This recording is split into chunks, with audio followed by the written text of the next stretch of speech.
Hello.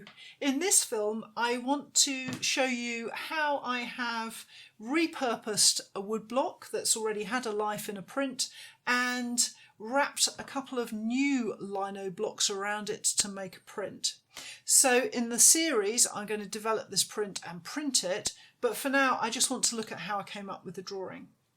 So if I put that to one side and show you the wood, this is yew wood, and as you can see it's pretty gnarly. It's perfect for this project because it's going to be a beast to get registration right with the lino, and that's going to make some great films later on. If you watch my film called Where's the Print, you'll see this used in a print about Applecross in Scotland. So lovely bit of gnarly wood, and the first thing that I did was to take a print from it, and this is what resulted. And it's worth, when you're choosing how to use a woodblock, really move the picture around, move that grain around and see if it suggests anything to you. So it's easy to get caught up with using knot holes as suns or moons, and in the other print in this series I've very much done that. But here I thought, no, I don't want to go down that route, and I was turning it around, and of course the other thing that is obvious is this lovely mountain shape here. So I decided to go with that, and the idea of a reflection in a lake, which is great, but I have a couple of issues. I've got this knot hole to lose here, and there's a sort of weirdy bit there as well, which I didn't really want in the print. So I started working on pieces of tracing paper, and I started developing my drawings, and it very quickly I realised I could put a spit of land across that line there, giving me a kind of water's edge for the reflection, and that I could hide that knot hole under the foreground. Do bear in mind, if you're planning something like that, that there's no reversing in this design. That is the way that the wood prints, so this is the way that the picture has to come out.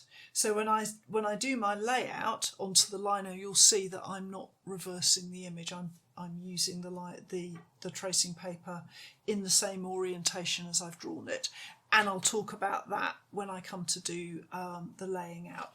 So initial sketches here, and I'm sort of happy with that, but I wasn't really very happy with this beach.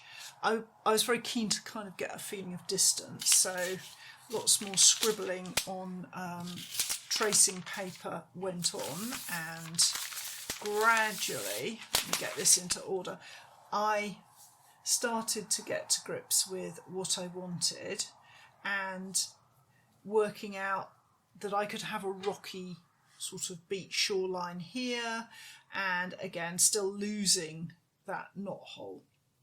So once I've kind of come up with that idea, I cut my piece of wood that I wanted to use, the actual area I wanted to focus on, because it was really distracting trying to draw over wood grain that I didn't want. So I isolated the one sort of good bit of the wood grain that I wanted to use, and then it was much easier. It meant that I could start simplifying down some areas and working up the detail in others.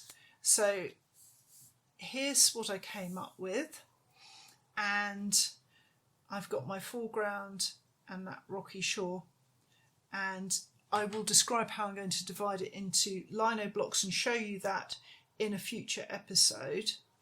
But the other thing I needed now to do was to work out which bits of the wood that I could keep and which bits would have to be chopped off. So what I've done here is to define the edge of the print, and I've taken that and transferred it onto my block. Let me get this the right way around. So basically I've got the edge here, and what I did was to cut around my guideline and then draw on the block in white crayon. So I know I'm going to use this bit and I'm going to discard that bit. So these bits will be chopped off, but I will probably ask Ben to leave me a nice margin here so that I've got sort of room for manoeuvre and making adjustments. So now I've got the drawing that I want, I've got the plan in my head, and I can move on to the next stage. So I hope you'll join me for further instalments of how I'm going to wrap some lino around this block and make a new picture. Do subscribe so that you don't miss any of those films, and I hope to see you again soon.